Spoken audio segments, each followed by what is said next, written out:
হ্যাঁ, রাধারাম নামের মহিমা, রাধা নামের মহিমা যে সেটা হলো যে একবার রাধা নাম নিলে কি মহিমা হয়। তখন এরকম সময়ে একটা ধরুন একটা ছেলে বহুদিন আগে খুব দুষ্টু ছিল, বাবা মায়ের কথা শোনে না, কোনো নাম কীর্তন করে না, লেখাপড়া করে না, সব অসৎসঙ্গে সে জড়িয়ে আছে।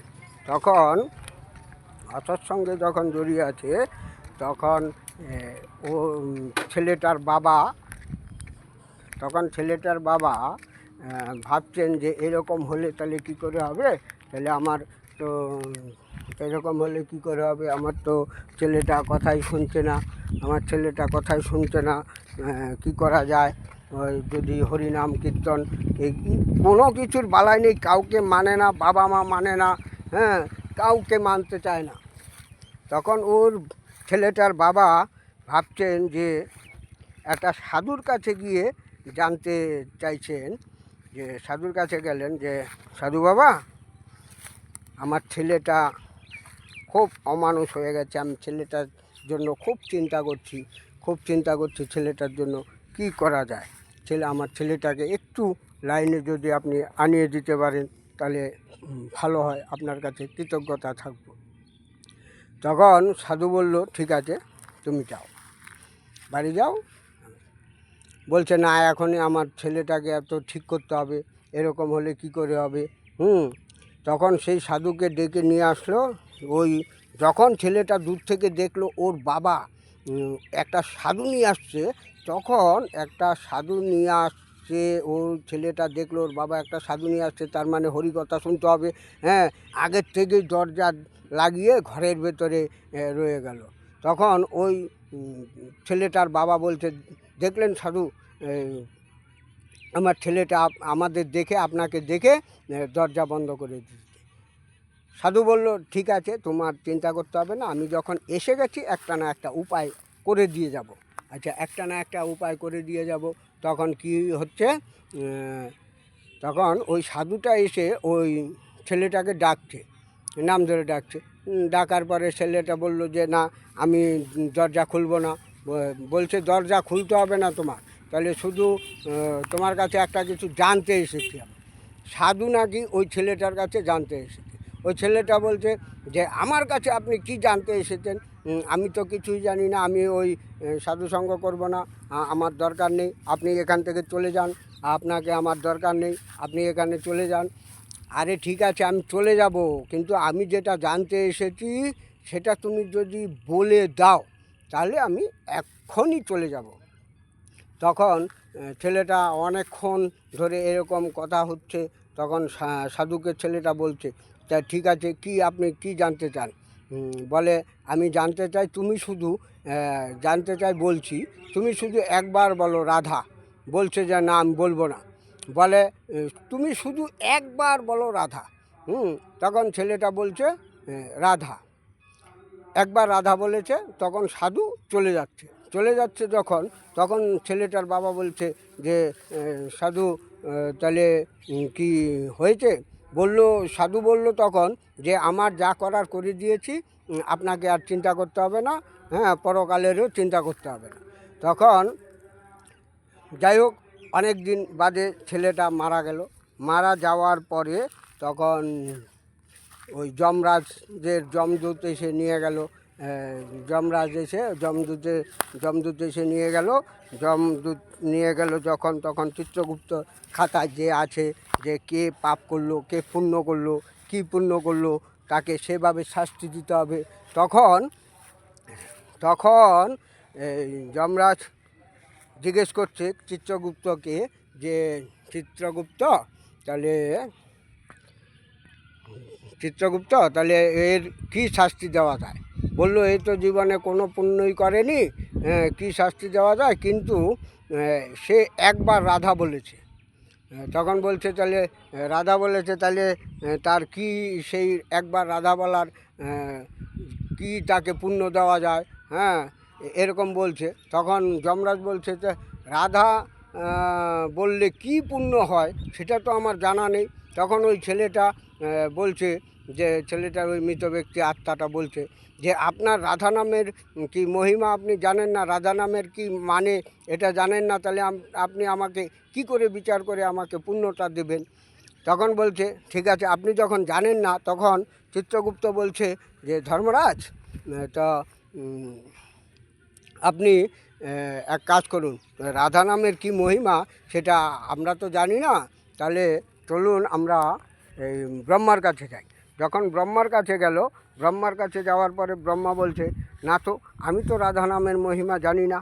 যদি রাধা নামের মহিমা জানতে পারে, হয়তো শিব জানতে পারে, কারণ শিব হচ্ছে কৃষ্ণ ভক্ত, সে রাধা নামের মহিমা জানতে পারে, আমি তো কিছু জানি না। তখন সেই ব্রহ্মা সমেত শিবের কাছে গেলেন।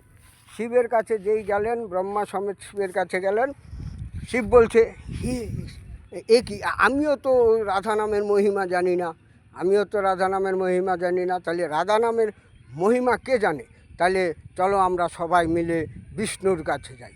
তখন সবাই মিলে ছেলেটাকে নিয়ে বিষ্ণুর কাছে গেলেন। বিষ্ণুর কাছে যখনই গেলেন, তখন বিষ্ণুকে গিয়ে জিজ্ঞেস করছেন। বিষ্ণু বলছে যে আপনারা কি ব্যাপার এখানে আসলেন।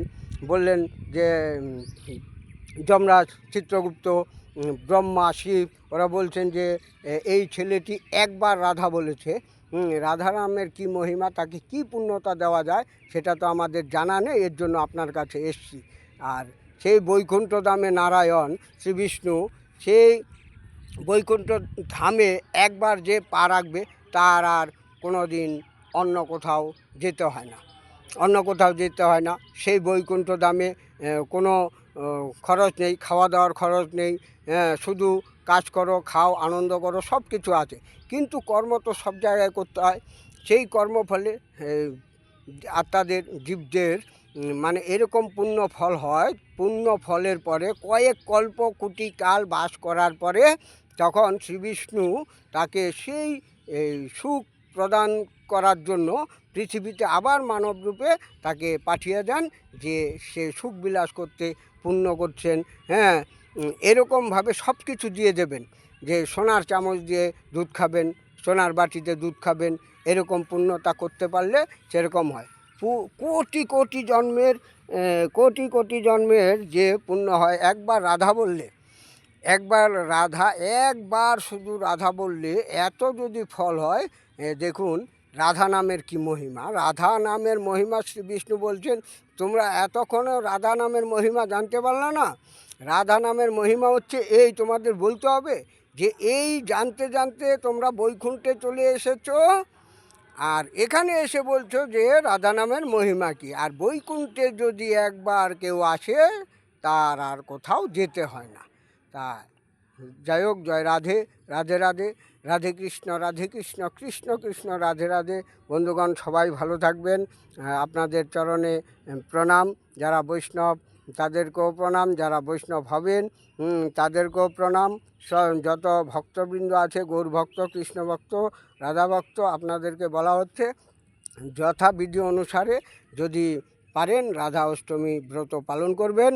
আর রাধা অষ্টমী যারা পারবেন না তারা একবেলা দুপুর 12টা পর্যন্ত উপোস করবেন, উপোস করে পুজো দেবেন, অভিষেক করবেন, হ্যাঁ, অভিষেক করে তারপরে আপনারা যদি মনে করেন সেই দিনে আপনারা প্রসাদ যদি নিয়ে নেন, অন্ন প্রসাদ নিলে আপনার ওই দিনে পালন হয়ে গেল, আপনাদের আর পরের দিন পালন করতে হবে না। আর যারা নাকি একদম একাদশীর মতো উপবাস করে রাধা অষ্টমী ব্রত পালন করবেন, রাত্রি জাগরণ করতে পারলে আরও বেশি ভালো, যদি না পারেন কোনো ব্যাপার নেই, পরের দিনকে পালন করে যথাবিধি অনুসারে শস্যদানা মুখে দিয়ে পালন করবেন। পালনের ভোগ লাগিয়ে পালন করার সময় হচ্ছে সকাল মোটামুটি এই মানে পূর্বাহ্নের মধ্যে করে নিতে হবে। রাধে রাধে। যেভাবেই আছেন, যেরকমই আছেন, মানে যার যেরকমভাবে সামর্থ্য হবে সে সেরকমভাবে করবেন। কিন্তু রাধা অষ্টমী করলে আপনাকে জোর করে করতে বলা হচ্ছে না। কিন্তু আপনি যদি বলেন যে আমি এবছর না ও বছর করব, এখন না পরে করব, হ্যাঁ এখন পারছি না, এই ঝামেলা ওই ঝামেলা, নানান কিছু বলতে পারেন, কিন্তু যদি আপনি এরকম বলেন, আপনি কি গ্যারান্টি দিতে পারবেন যে আপনি বেঁচে থাকবেন? আপনি তো মরেও যেতে পারেন। আর যদি রাধা অষ্টমী না করে মরে যান, তাহলে আপনাকে সেই যন্ত্রণা সহ্য করতে হবে, হ্যাঁ, কষ্ট পেতে হবে। এর জন্য রাধা অষ্টমী ব্রত যদি আপনি পালন করেন, 1000 একাদশীর ফল লাভ করবেন, এক অশ্বমেধ যজ্ঞের সমান ফল পাবেন। হ্যাঁ, পুরা পৃথিবীতে যত তীর্থস্থান আছে, যত তীর্থস্থানে দর্শন করবেন, পুজো দেবেন, যত গঙ্গা জলে স্নান করবেন, তার থেকে শত শত কোটি গুণ আপনি এক রাধা অষ্টমী ব্রত পালন করলে সেটা আপনি পেয়ে যাবেন। রাধে রাধে, সবাই ভালো থাকবেন। চেষ্টা করবেন যে রাধা অষ্টমী করার জন্য। ধন্যবাদ, ভালো থাকবেন সবাই।